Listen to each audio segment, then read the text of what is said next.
Well, good morning. Lynn was saying before most of you arrived, it feels like almost like a new chapter with after Easter, like spring is here after a long winter. So it's sort of just nice to sit here and acknowledge that. Well, I'm really looking forward to being with Miko today.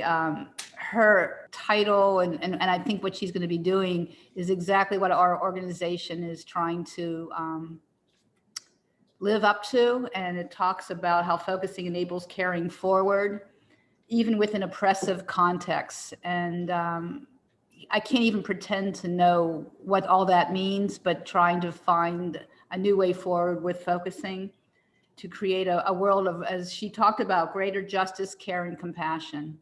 So I'm really grateful for Miko's presence and to bring this conversation to all of us today.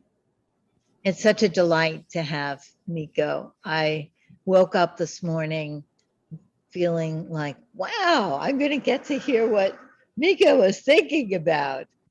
And that will be so special. Miko, you have such a special presence, and I'm very curious about how you're putting it all together. Miko is a member of our community empowerment group, and also the new group of focusing millennial helpers. And I just want to say, in terms of introducing you, Miko, that you have such a special presence in the community empowerment group. There's something about how Miko has this thoughtful, connected way of bringing herself into the delicate subjects and situations. And she had given us a metaphor that we use now in the group about being on your fawn legs, the baby deer, and just sort of finding your way there. And we've all taken up that metaphor, and issues like social justice, issues like movement making, they're very delicate issues, and we're all in a way on our spindly legs trying to find our footing. So welcome, Miko. Thank you so much, Lynn. So I'm actually going to share my screen with you all here. Hello, everyone. Thank you, Lynn, so much for that introduction, and thank you all for having me. My name is Miko, and I use she, her pronouns. I live on occupied Nisenan land in Sacramento, California. And I am very, very excited to be here with you all. This is my first time attending Help for Helpers. It's pretty early for me, but I am happy to have the opportunity to share this reflection with you all and to be in community with you all. I had mentioned to Lynn, as well as others, that I am interested in focusing oriented movement building. And by movement building here, that is referring to social change movements. So I have a background in mental health and wellness work and nonprofit work and in social justice and equity work. And I first found out about focusing, actually, I'm pretty new to focusing. I first found out about focusing in the fall of 2019. And ever since have been trying to think through how I might be able to incorporate that into the spaces that I'm in and into these social change movement spaces and building movements and building cultures and communities of practice that incorporate focusing kind of as like a part of the culture there. So in this reflection, I'll be sharing the different pieces I've been holding and I'm trying to kind of put together in a cohesive way. I was expressing to Lynn how much I appreciated the invitation to share this reflection because it gave me an opportunity to try to put all the pieces together. So this is an evolving kind of conceptualization here. And as I mentioned, I'm relatively new to focusing, so it will reflect my understanding of what I know and understand of focusing. So I'm excited to be in conversation with you all for questions and feedback, and for this understanding to emerge and evolve with us all together. And I'm aware that for those of us in this space, or for those who may be viewing this recording after the fact, that people have, varying levels of experience with and knowledge of focusing. So I will try to keep that in mind as I am sharing this reflection here. So to start, I kind of wanted to begin here by grounding in Jean's philosophy. So, Jean, and I'm going to speak in a way that's assuming maybe someone doesn't have a knowledge of Jean and focusing. So I'm aware that some folks here likely do, but so to ground in Jean's philosophy and kind of build up to the idea of focusing oriented movement building, Jean was a student of philosophy who was interested in the philosophy of the implicit, right? So consciousness as a continuous process of conceptualizing implicit understanding, interested in this idea and how we form concepts from these nonverbal preconceptual feelings. So thinking of maybe those moments where you are trying to recall a word and you're like, what is that word that I'm thinking of? And you have this implicit understanding of what this word or this idea or this concept is, this nonverbal implicit understanding kind of experience as this felt sensation inwardly that kind of precedes your understanding of or your awareness of what the exact word is. But then once people may suggest words, they're like, is it this, is it that? Or you may think, is it this or is it that? But then when you come upon the word that is kind of a match for that internal feeling, that's when there's that alignment. So connecting with that felt sense there. So that is the philosophy of the implicit that Jean was interested in. And wanting to explore that a little bit further within human experience, Jean began working with Carl Rogers, a well-known psychologist, to explore what the philosophy of the implicit looked like within therapeutic settings. So as he kind of evolved that understanding, here's a quote from him from Focusing Oriented Psychotherapy: "Every bit of human experience has a possible further movement implicit in it."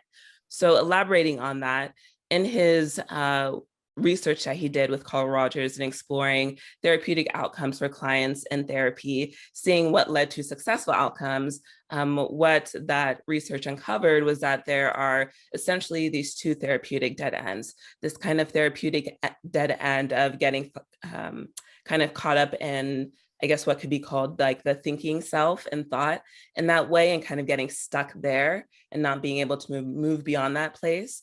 And then this other therapeutic dead end of kind of getting caught up and identifying with the feeling self or the emotional self here and not being able to move beyond that place. So both of these as stuck places, whether it is stuck in thought here or stuck kind of in emotion and feeling here. But what emerged was that there is actually this third way of processing experience that was more generative, kind of leading to this forward movement and being able to move beyond these stuck places. And what he kind of noticed was that in therapy, these clients seem to be interacting with or attending to these nonverbal preconceptual feelings that he came to call these felt senses. And so they were able to get this distance rather than being kind of in this thinking self or in this feeling self here, able to shift into this this different aspect of self that allowed for this kind of attending to these felt senses, these nonverbal preconceptual feelings that when attended to would unfold and reveal implicit understanding that would then unfold and reveal further implicit understanding that moved in the direction of this life forward progression. So kind of going back to that previous quote there, every bit of human experience has a possible further movement implicit in it. So in these two therapeutic dead ends, there isn't that movement there's kind of this stuckness, but from this aspect of this more generative experiential process where one has enough distance to be in relationship with these felt senses, there is that capacity and that ability to move in a more generative way, in a more life forward way. And so what Jean kind of uncovered with in this process is what then gave rise to the focusing steps, realizing that this particular way of experiencing and being with our internal experience is something that could be taught. So I want to read a quote here from from Gene that speaks to this life forward process. So this is from his text focusing. Your body always tends in the direction of feeling better. Your body is a complex life maintaining system. Often we feel so much wrong that we come to accept those bad feelings as the basic state of things, but it is not. The bad feeling is the body knowing and pushing toward what good would be. Every bad feeling is potential energy toward a more right way of being if you give it space to move toward its rightness. You cannot and should not trust any single set of words, any one feeling, any one body message that comes, but you can definitely trust the whole series of steps by which your body moves to resolve and change a wrong state of being. You can trust that even if the words and understanding of a given step are superseded, that step was the right step to come then at that moment and will lead to the right next step from there.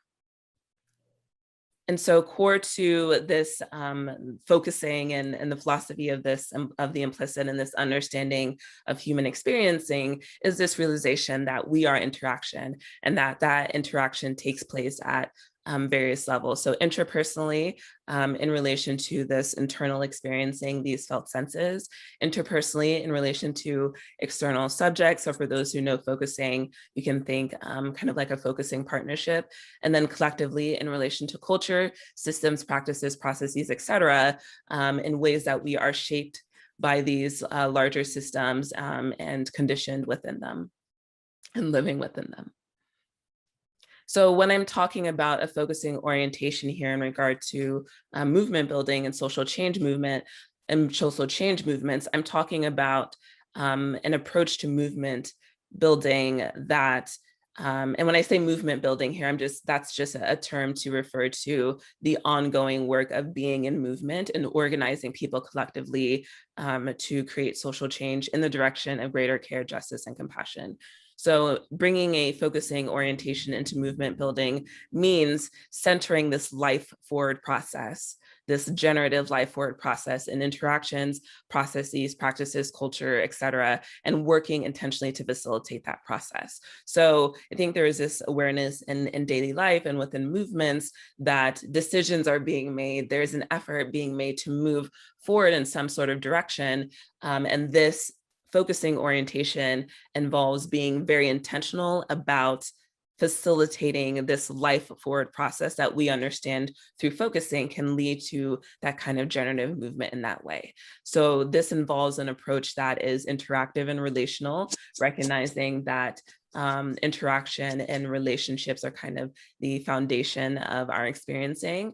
It is transformative because it leads to change in that way, kind of speaking to that piece that Jean was talking about, how the steps are superseded, you know, the conditions of what exists here will change and transform. And when we're thinking about movement building, we're specifically trying to transform this wrong state of things into this more right life forward state of things, and adaptive.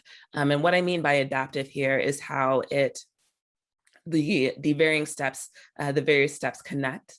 And as we know with focusing, the ways that those steps connect can't always be logically anticipated. You know, you may think that, oh, from here, this is what may come, but that isn't necessarily what may come, right? But when you look at the series of steps together, you see that it does make sense in a kind of adaptive way. So again, this focusing orientation involves an approach that is interactive, relational, transformative, and adaptive. So kind of coming to the questions that were put forward here as a reflective inquiry in relation to focusing oriented movement building.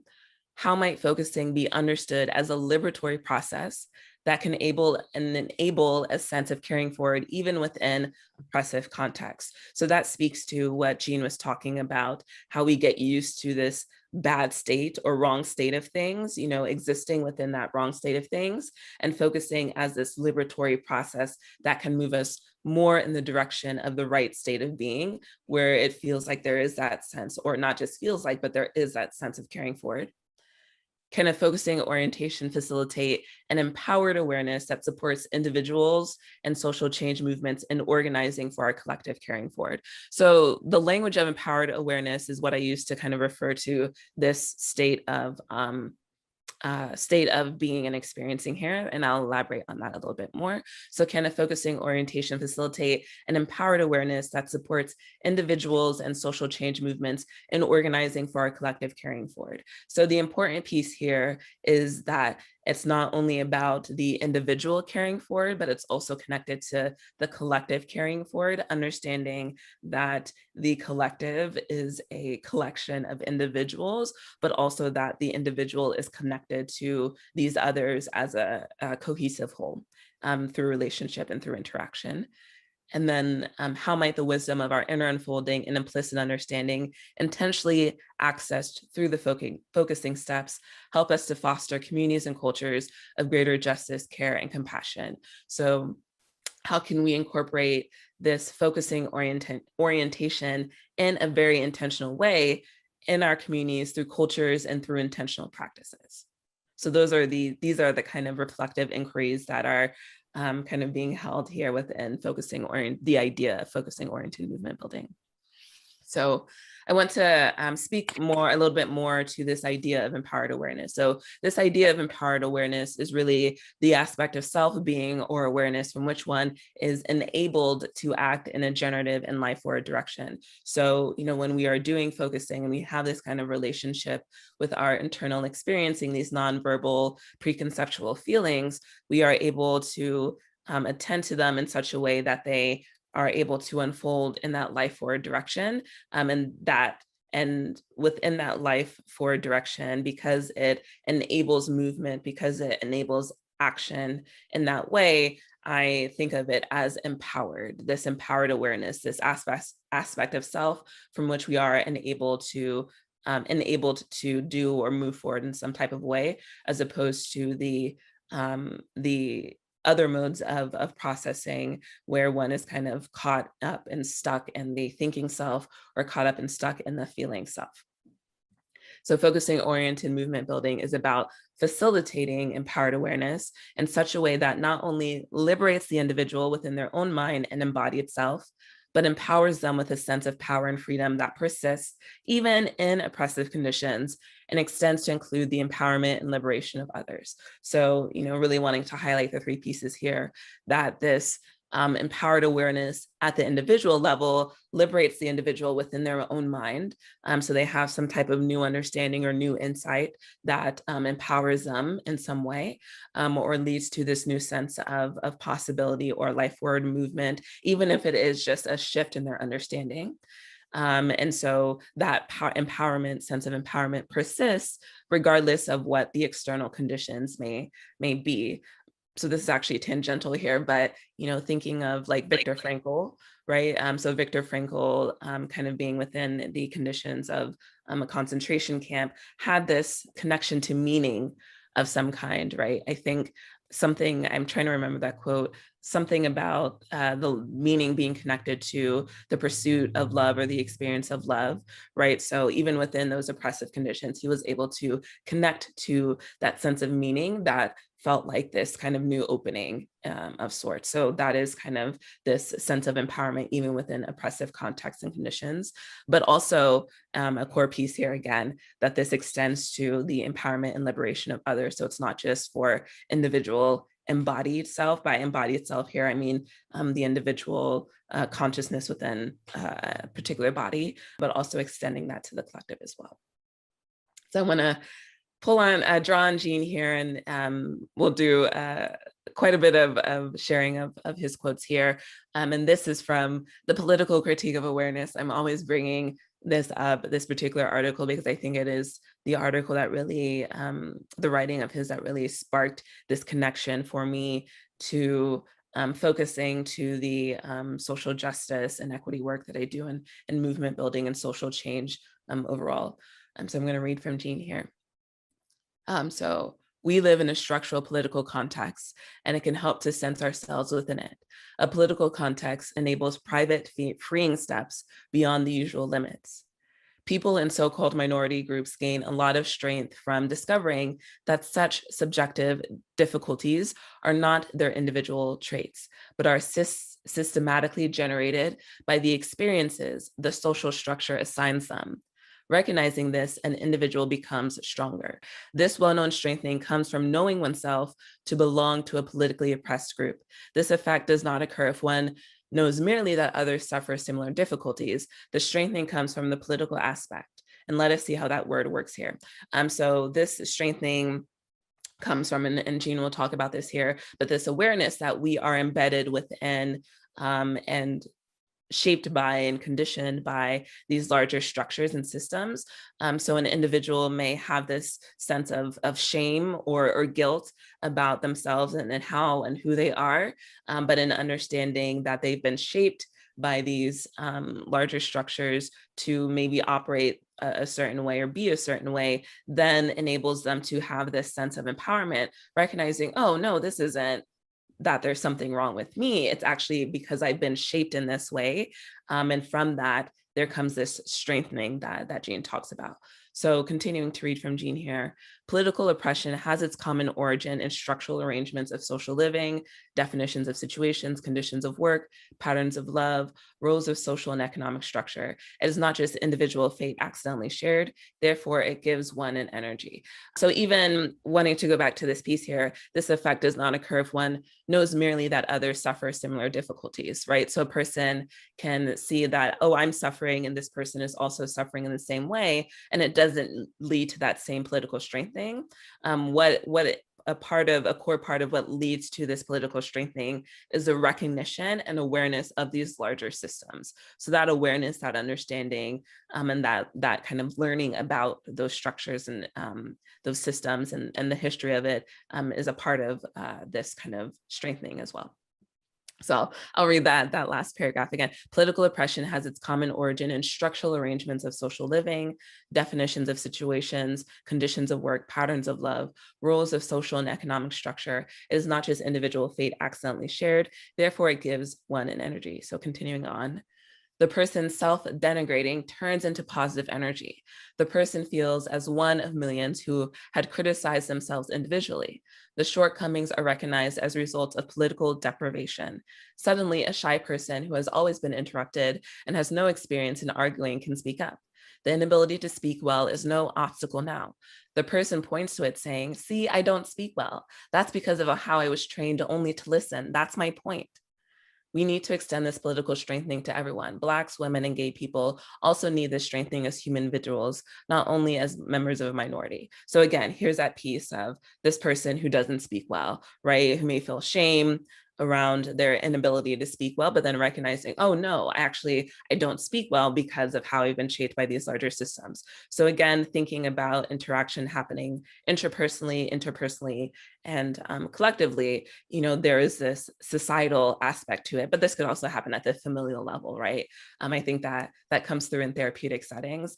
I'm a hypnotist, but also have worked as a therapist from a more traditional psychological perspective, right? And so a person understanding how their childhood and their particular families might have shaped them to show up in a certain way, then empowers them to have a different understanding about it, maybe to feel differently about it, right? So having this understanding of that shaping can lead to this strengthening.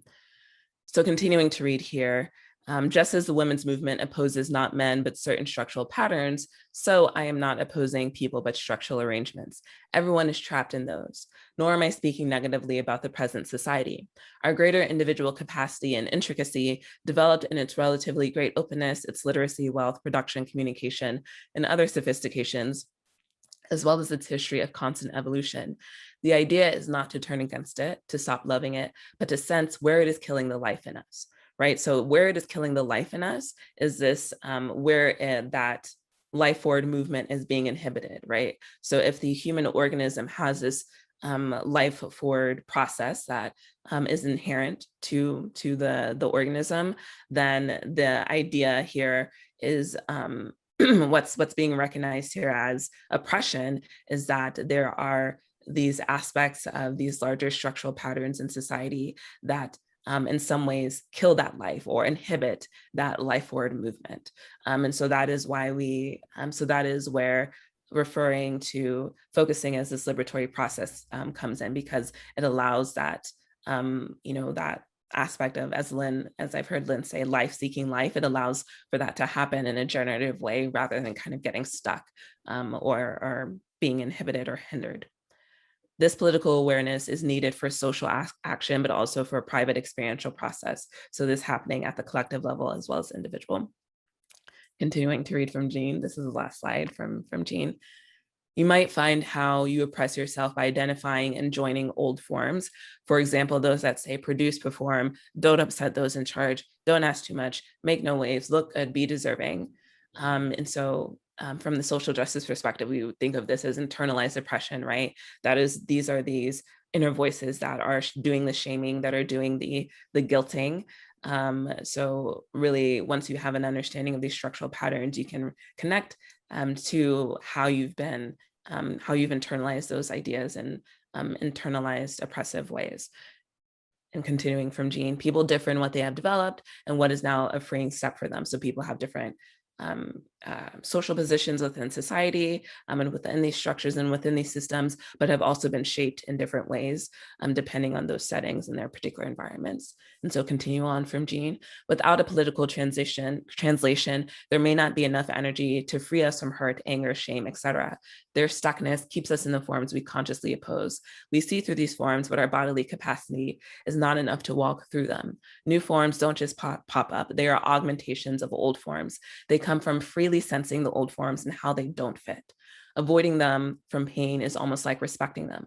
Then we don't get past them. So again, an awareness of these structural patterns is crucial here, because within the awareness of those structural patterns, there is then this, connection to, oh, I've been shaped by these. This isn't my own lack or wrongness in a way. And then when there's an awareness of these patterns, you could then sense into how they don't fit, right? So we were talking about that recognition of that internal sense of rightness, and whether this external concept or reality is aligning with that internal sense of rightness that exists as this non-verbal preconceptual feeling. So when we have this understanding, we can then do that checking, right? But not just this checking, but we can also then elaborate on these old forms to lead to new forms that are more supportive of that life forward process and movement. And so this final sentence from Jean here, the political translation helps to bring energy, resilience, some of that new ego strength I spoke of. So then the core question holding all of this here is, what is it that hinders and facilitates generative interaction? And when I say generative interaction here, I'm talking about that life forward process. What hinders and facilitates generative interaction at the interpersonal level, at the collective level, and in focusing oriented movement building, it is about committing to fostering supportive practices and cultures at all levels. So interpersonally, and collectively. So I'm going to give some facilitative examples. So when we're thinking about what facilitates generative interaction at these various levels, so some examples of that might include incorporating language that reflects a focusing orientation. So whether that is the individual using that in their self-talk, or whether that is people in interaction using that kind of language, as opposed to like, how are you, maybe asking what's alive with you, kind of inviting that person to sense into what's there for them, and then creating an opportunity for you to resonate with them, or just this language of I am sensing. And so, incorporating that interpersonally in self-talk and self-interaction, self-relationship, or an interaction. And then as we do that, of course, that then shapes a larger collective culture. Normalizing the pause, right? Which in the pause is where we do that sensing in, and then normalizing that sensing, normalizing that resonating, where a external other, right, resonates with another external subject in that way, and then normalizing these focusing conversations as how we communicate. And then normalizing these invitations for co-holding and sensing. So being in space and inviting others to bring things into the space that we can co-hold and sense into together.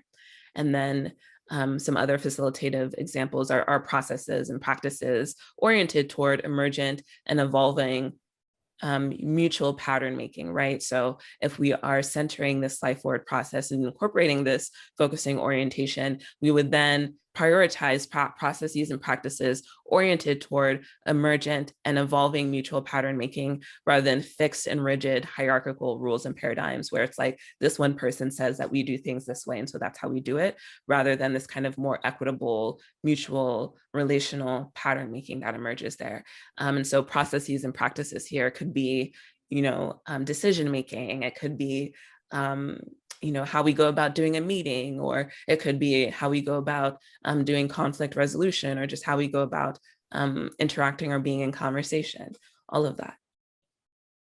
So I want to give an example of kind of this empowered awareness by looking at the experience and the person of Harriet Tubman.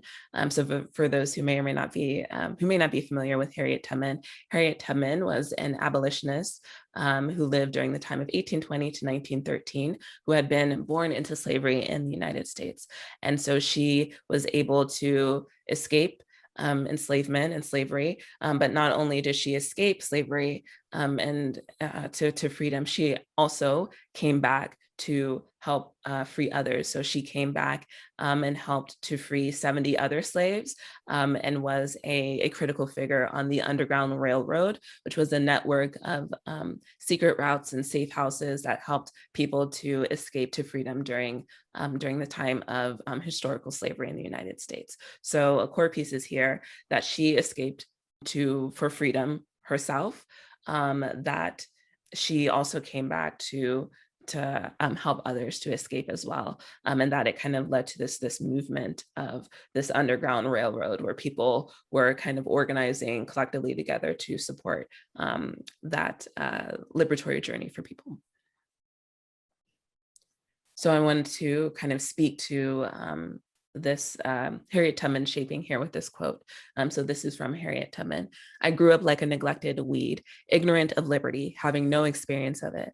Then I was not happy or contented. Every time I saw a white man, I was afraid of being carried away. I had 2 sisters carried away in a chain gang. One of them left 2 children. We were always uneasy. Now I've been free. I know what a dreadful condition slavery is." So again, this is her shaping, right? So she was had this shaping of like a neglected weed, right? And so I think if we have experience focusing, we can think of the felt sense of that, right? The felt sense of being like a neglected weed. So when she's saying like a neglected weed, that's speaking to a particular felt sense, right? Of the quality of what that feeling of being a neglected weed was, right? So she had this shaping and that was what she knew. And that sense of we were always uneasy, right? So that's kind of going back to what Jean was talking about, that sense of wrong feeling, that we were always uneasy. And so if you were in a focusing partnership with Harriet Tubman as a young child and her speaking to this sense of uneasiness, you can potentially imagine what that might be like and what that might feel like. And now I've been free. I know what a dreadful condition slavery is. So, in her freedom, she has an understanding of the larger structural pattern, the larger system that led to that shaping, right? So growing up like a neglected weed, she could have internalized this understanding, I am a neglected weed. I am, right? So there's something inherent to me. There's something shameful, wrong about me. But no, there is this, something happened in the in-between where there was this recognition of no, actually this condition of slavery, which is dreadful, is what gave me that experience rather than me being a neglected weed and having that kind of inherent quality. So kind of delving more deeply into that, this is from Harriet Tubman, The Road to Freedom by Catherine Clinton, that speaks to this moment I want to highlight here of coming into empowered awareness. And Araminta is the name that is Harriet Tubman's childhood name. With her owner's death, Araminta faced a series of perplexing questions. What would become of her mother and siblings once they all became the inheritance of the Brodish children? Would her family be sold and scattered to the 4 corners of the South? Where would Araminta end up? Sold away from her family? Sold away from her husband? Tubman, in her early 20s, confronted the possibility of abandoning her parents, her husband, in the Eastern Shore, the only place she had ever called home. So this is a prime moment, right, where we'd be like, well, let's focus. Let's do some focusing around that, right, with these questions. Araminta's sisters had disappeared with a slave coffle, and she felt an intensifying need to leave before she too was swallowed up by the void. So imagining, again, if you were in a focusing partnership with Harriet Tubman and her describing this feeling of being swallowed up by the void, and kind of what unfolds underneath that felt sense, what is kind of revealed there is this need to leave, this intensifying need to leave, experienced by this felt sense of like being swallowed up by a void. And so I don't know that this being swallowed up by the void is Harriet Tubman's language, but it's the language that the author used, maybe sensing into what that might have been like for Harriet. Continuing reading here. Years later, Tubman likened her decision to an epiphany. I had reasoned this out in my mind. There was one of two things I had a right to, liberty or death. If I could not have one, I would have the other, right? So this epiphany can be thought of like a felt shift, right? When you have that felt shift, being with that feeling of being swallowed up by the void, and in being with that, kind of uncovering this life forward movement, this life forward process, being allowed to kind of move toward that rightness and unfold in a generative way, reveals this need to leave, right? And opens up this possibility. There were one of two things I had a right to, liberty or death. If I could not have one, I would have the other, right? So her then being empowered and able to act in a way that was life forward for her and generative for her, she could now, with this realization, make the decision to leave and escape to freedom there. So kind of coming into empowered awareness in that way. So the idea here with empowered awareness being kind of core to focusing oriented movement building, happening at the interpersonal level, and the collective level, foundational to empowered awareness is this capacity for generative interaction. And by generative interaction, it is life forward process unfolding in that generative way. And then when that happens, there is understanding and clarity, right? There is healing, care, and liberation. There's transformation and possibility, and then there's ongoing actualization and emergence. So in the case of Harriet Tubman, in this moment of coming into empowered awareness, there's this new understanding and clarity, right? Oh, there's this need to leave. I'm being swallowed up by this void here. And with that comes this opportunity for healing, this opportunity for care for self. And liberation, right? So, now that I am able to identify this need, I can move toward liberation. And she does, literally freeing herself in that way and escaping to freedom. And transformation and possibility, transformation from being within the conditions of slavery and enslavement to being within the conditions of freedom. But that didn't just end there. It continued to actualize and emerge and move forward further in that life forward direction, to the point where she also went back to help to liberate others in this kind of ongoing way. All right, so we'll stop and pause there. They do have like an attunement, a reflective attunement that we kind of move to, but just want to pause. I realized that was a lot, and maybe I was talking quickly there. Thank you so much, Miko. Thank you. Why don't we just take a minute to take a breath.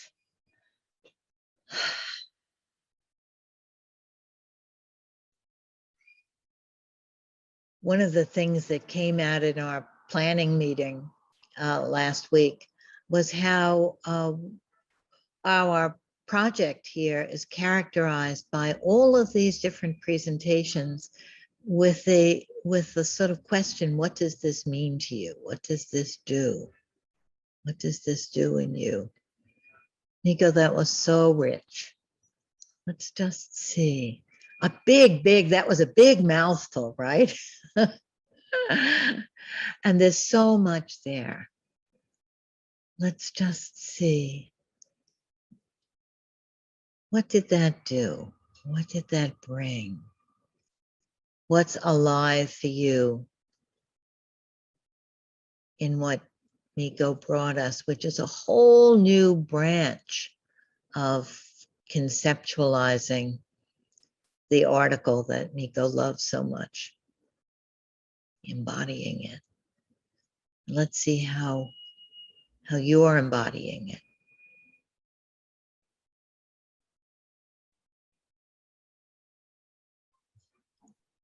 So if it seems right to you, Miko, we'll have anyone say whatever is there for them.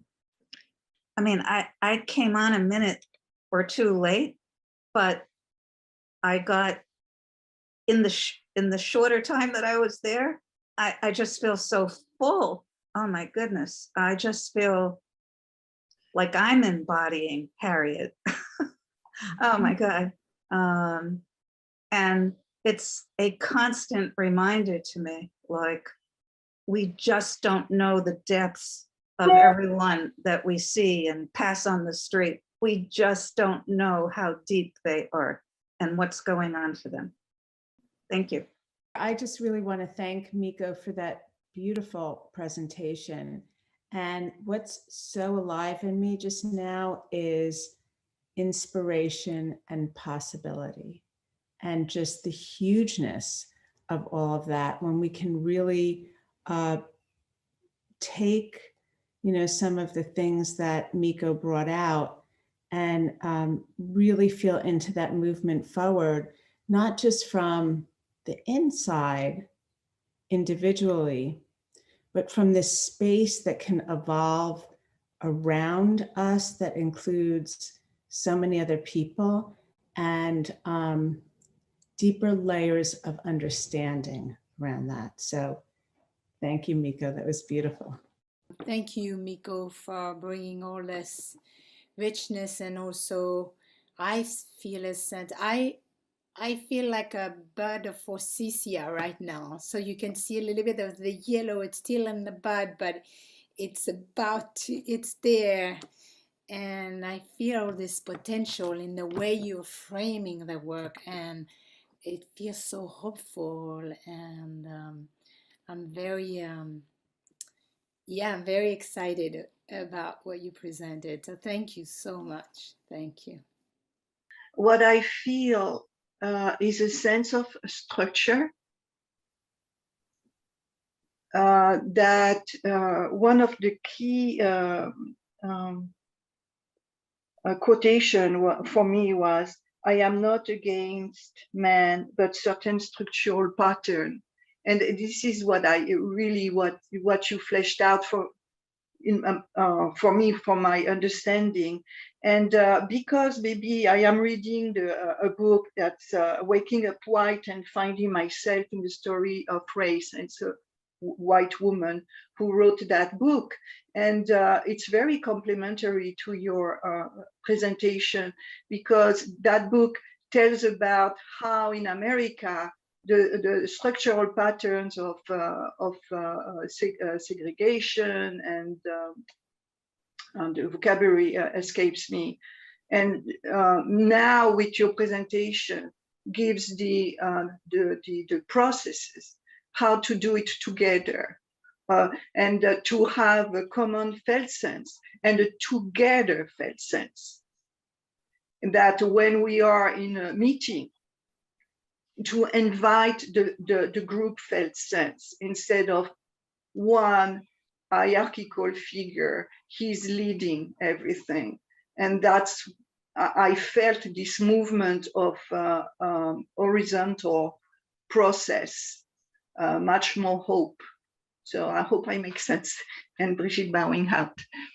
Really, this was just amazing presentation that just gripped me, because I've never really thought of Jenlin's work in a political context at all.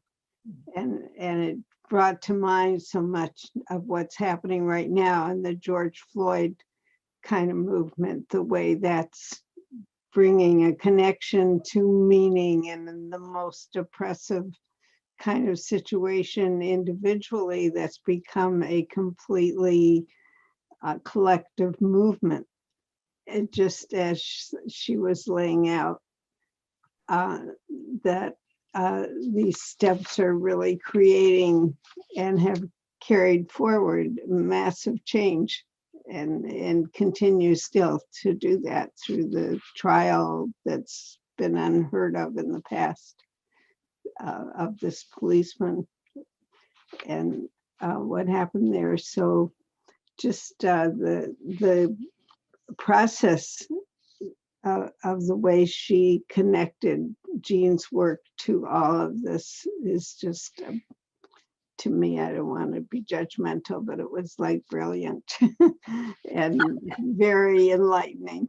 Wow, thank you so much. I'm really glad that I sort of like forced myself to, be able to carve this time, which is really difficult Monday. I really appreciate the intersectionality of Jean's work and activism and moving forward in a kind of like social justice way. I think that the piece that's alive for me, it's in quoting Resma Menakan, is at its best, activism, it's a form of healing.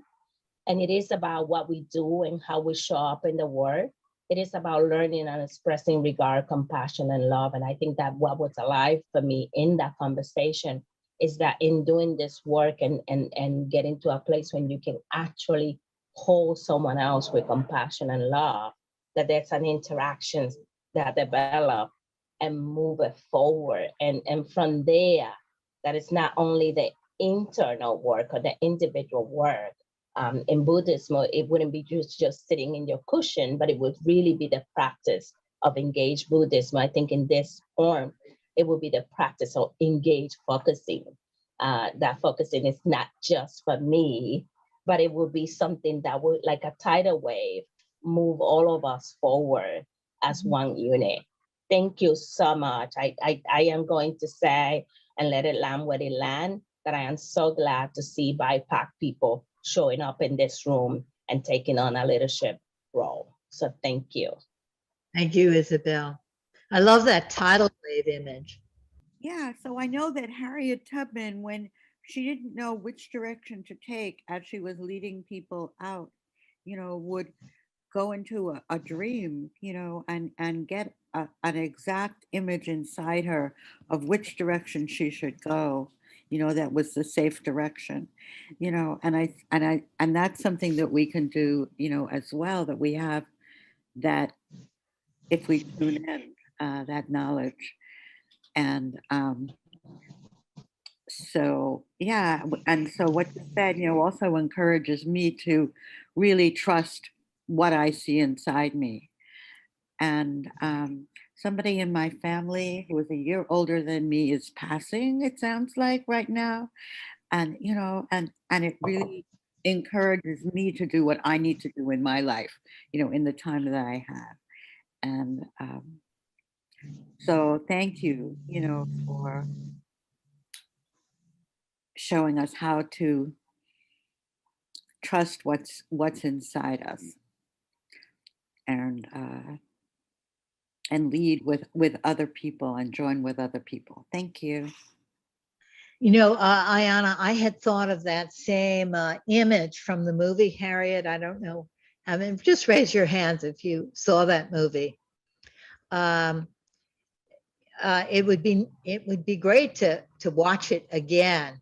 But there's that scene where she doesn't take the usual route across the bridge, and her sort of prayer state is the state of like a focusing state, or is a focusing state, where she envisions the right way to go, and it's similar to Jean Genlin's father, who had a felt sense of how to escape from the Nazis in very complex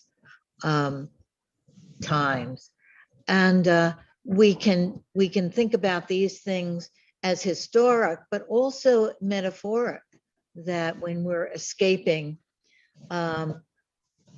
oppression, we can find the felt sense of the right way to go, or when we're escaping all of the ways that we're caught and trapped and enslaved. Thank you, everyone, for sharing your thoughts and your kind words and your feedback. Yeah, I'm just appreciating you all. So for this attunement, I want to invite us all to reflect on and sense into a personal or historical moment of coming into empowered awareness. So we can begin by taking a couple of breaths, coming back into and turning inward toward our bodies.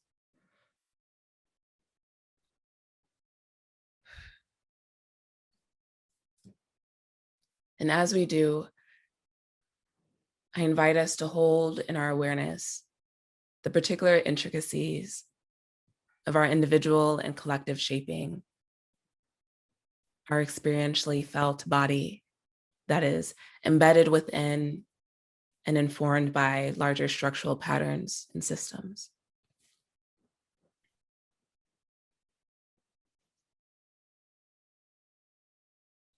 Holding in our awareness the particular intricacies of our histories, our families, our cultures, our identities, our generations, our experiences, the whole of our relational field across time.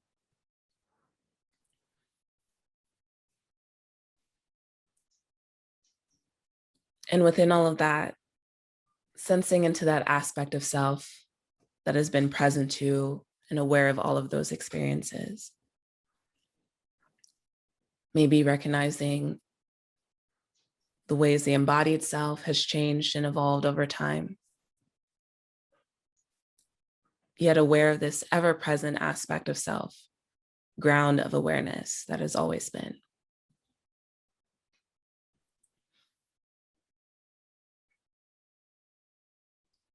And from this space, inviting into our awareness a moment of realization, of coming into power or possibility, of accessing freedom or uncovering hope.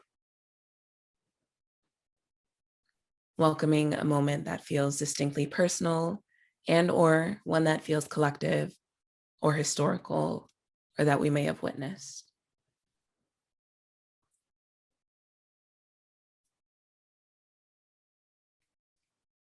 And taking some time to sense into the felt quality of that moment. Maybe a word, phrase, gesture, or sound comes to mind. And we might just notice whether it feels possible to cultivate an attitude of curiosity toward whatever comes. And now sensing into the contours of the setting of that moment, the location and landscape, the features, the time of day, the temperature, maybe even the smell. Taking some time to notice a sense of ourselves in relation to that moment. Noticing as well any others who may also be present. And sensing into the atmosphere, the felt quality of being within it, that felt background feeling. And maybe an image comes to mind, or the moment begins to unfold. And there within that, I invite us again to see if it's possible to cultivate an attitude of curiosity toward whatever comes, with whatever's unfolding. And from that place, maybe asking and holding the following questions. What was the felt quality that preceded this moment of realization, of coming into power or possibility, of accessing freedom or uncovering hope? For how long had that particular quality been present? Had it changed over time, been relatively constant? And just noticing what comes.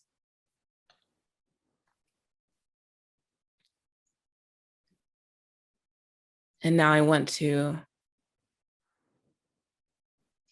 invite us to pose and hold the question, what was the felt quality of that shift into realization, into power or possibility, into freedom, into hope? Was there a particular happening or catalyst that seemed to facilitate that shift? Was it momentary or gradual? Just noticing whatever comes there and making note of it if you would like.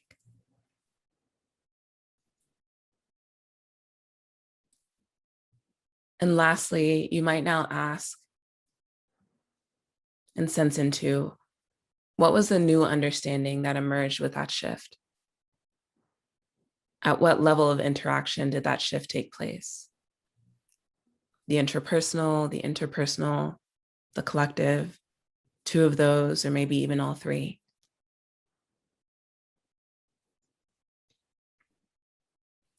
You might hold the question, what is it that that shift enabled?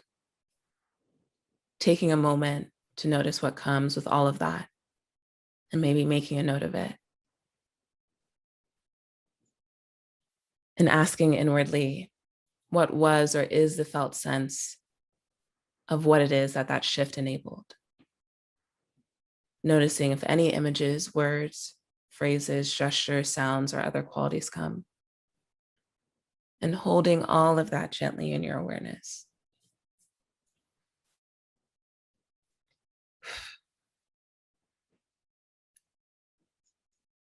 And now, taking a deep breath together as we bring this practice to a close. Inviting us maybe to check if there's something we'd like to hold on to or potentially even return to. And maybe making note of what comes there. And then whenever we're ready, inviting us gently, easily to open our eyes, expand our gaze, and return to the room. So I'm sorry if that went a little longer, but. Thank you so much, Miko. So let's take a deep breath together. Sort of like after a Thanksgiving meal, if you're American but I'm sure every place has those big meals. You have to take a big breath afterwards.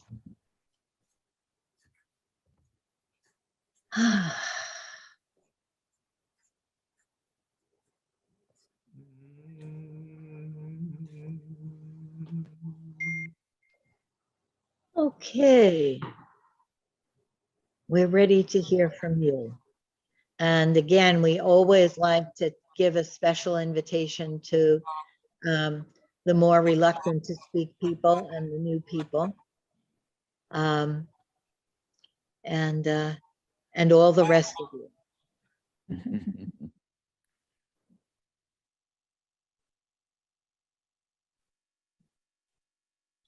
I just want to say to Miko, I'm so glad that you can come and experience this community, because what we're doing here is something very dear to your heart, of how focusing organically carries forward with a group, that each person's sharing builds on and thickens the felt sense for the others. And you're getting to be part of that this morning.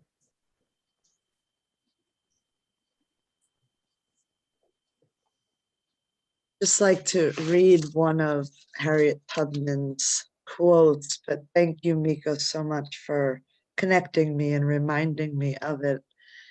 I had crossed the line. I was free, but there was no one to welcome me to the land of freedom. I was a stranger in a strange land. It's just really reverberating in the, I guess, in my own sense of all three layers of intrapersonal, collective presence for me here. So thank you. I'm wondering, and we don't have time really to go into it, but I would love to know more what that means to you, Beth. And I was thinking that focusing is the connection with the whole big everything that does welcome us, even when there's no person to welcome us. There's this kind of inner welcome that comes organically. Yeah, coincidentally, I was in the dyad with Beth, and she brought that in, and it was a wonderful example of what you were just naming, Lan, about how right? The movement comes in when we're together. And, you know, what came up with me surprised me. Miko, in the attunement that you led was the experience of being bullied in the schoolyard as a child, whether it was because I was a Jew or just a kind of, you know, kind of late blooming, you know, loud person with a lot to say, who knows?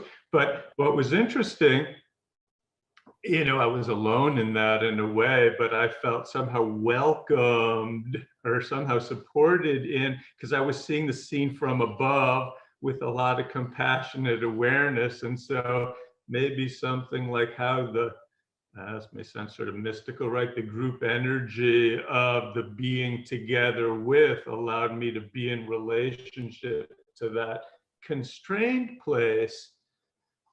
Anyway, I could say more, but thank you so much, Miko. As a 63-year-old guy who's a healing arts practitioner, and when I was younger, a big-time activist, you know, it's so beautiful to see someone from your generation integrating the healing arts and activism in a way that just was so not the conversation many years ago.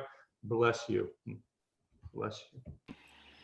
Yeah, I feel very similarly in that I'm so glad you did what you did. And we're having this conversation. And like 5-6 years ago, I was really, like, when I was getting my PhD, I was really deep into like genderless theory and realizing the political implications of it that we weren't really taking up. And there didn't seem to be quite a way to, I don't know, I couldn't quite find a way. I mean, I'd like to have a conversation with you later on with how to articulate some of the things in the way that you articulated. So it's really exciting.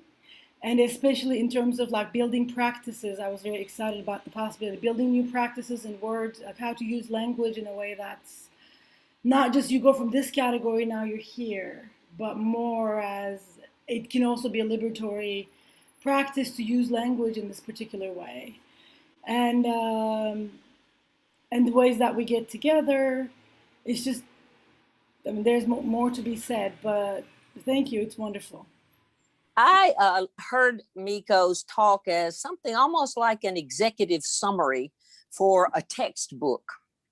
And I could see the power of theory put into concept, sort into practice, sort of like the implicit to the explicit. And I really hope that Miko, that you're able to hear from the things people are saying, how you do speak so well. Or I know you've referred to taking the idea that I don't speak well and doing something with it. And I'm so curious about what's going on in your head about that. I also know that in practice, you deal with abandoned animals, that you work in a shelter setting where you deal with totally inarticulate little goats and farm animals, and that in your day-to-day practice, that you're living out the most elemental level of care and compassion that has no words at all. And at the same time, you're able to deliver to this little group the outline of not just a textbook, but a university curriculum. And how do we take our individual focusing skill into a larger arena and a larger arena and a larger arena, just trusting that somebody will see, oh, you paused, how interesting. Or that somebody would hear you say co-hold, and just take a moment to wonder, what would it be like if we were co-holding this whole concern, whatever it is we're talking about. So I just want to say I'm in awe and appreciation and excitement for what's next. Thank you, BJ. I had also thought, oh, this should be a course, an 8-week course, so that we can practice with it. Yeah, me too. Had the same thought. Oh, you did too, Nancy. I was already going to talk to Miko after this class about something like that. I knew you were thinking that, Melinda. My inner Melinda was thinking. I also was amazed by your talk, Miko. Thank you. I would love some help in knowing how to be a welcoming force to those who awaken to and feel to recognizing what you're speaking of. And I feel so helpless in knowing how to do that, other than when I'm out in the community saying hi and smiling and welcoming people. I mean, that's such a minor, teeny little things. Any ideas on how to be a welcoming force to people as they awaken would be helpful. You know, Nancy, I just want to say, I don't think that's a tiny thing. I think that our welcoming people and smiling at people and paying attention to people. I'm in New York, so there's lots of opportunities to connect with people. And I think it's very powerful. And it makes, I'm a very shy person. Some of you won't believe that, but I am. and being friendly to people that I don't know is hard for me, but I've gotten into it, and it is so rewarding. I feel so enlivened and enlarged when I am welcoming to people. My experience is that when I accept all aspects of myself, then I automatically am accepting aspects of other people, and that can be a nonverbal thing even. Absolutely. I've loved in this session how we've sort of shown the inner and the between is the same. The inner is the between. There's no differentiation since we are interaction. Well, it's just about time to stop, and I asked Miko to read us one more quote. The way Isabel used to read us a poem at the end, and people have, especially Frida, talked about that, how important, and Vivian is nodding. That was to have Isabel read us a poem at the end. So Miko is going to read us a quote to end with. And you can contact Miko. Also, if you would put your comments in the YouTube, that would be so helpful for everything, including helping the channel, the new channel for Help the Helpers, to be extended, and to encourage other people to put their comments in the chat. That, you know, that comment place, you just type it in there. Miko. All right. Thank you, everyone. It's been a pleasure kind of being in conversation and community with you. And I appreciate all of the kind words. And I hope that you all will email me, because I'm excited to, kind of explore this further with you all. But I'll close with the quote that I read from Focusing, Jean's book, Focusing, about the life forward process. I will only read a short part of it. Your body always tends in the direction of feeling better. Your body is a complex life-maintaining system. Often we feel so much wrong that we come to accept those bad feelings as the basic state of things. But it is not. The bad feeling is the body knowing and pushing toward what good would be. Every bad feeling is potential energy toward a more right way of being, if you give it space to move toward its rightness. Thank you, Miko.